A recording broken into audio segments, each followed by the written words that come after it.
Què hem de fer? Hem de tirar cap a aquest cantó, veritat? Si la tortuga està mirant cap amunt, quina maneta agafarem la tortuga? L'esquerra, molt bé. Així m'agrada. A través del dibuix aprenen a programar, o dit d'una altra manera, a comunicar-se amb una màquina en el seu idioma.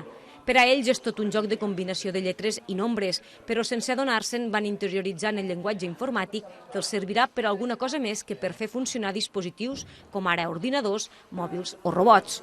Els ensenya a pensar. Temes tan quotidians com l'organització del temps, no? Has de fer 4 encàrrecs alhora, no? Has d'estar a 4 llocs diferents.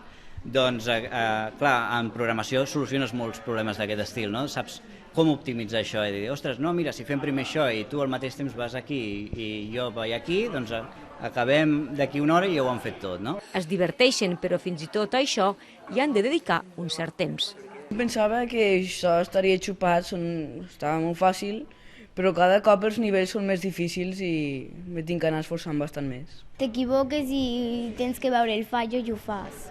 Busques el fallo i ho arregles. I a còpia d'errors i encerts van adquirint coneixements que tenen la seva primera recompensa quan a través del mòbil arriben a posar en marxa robots com aquest. Molt bé. Ja ens ha fet exactament el que volíem.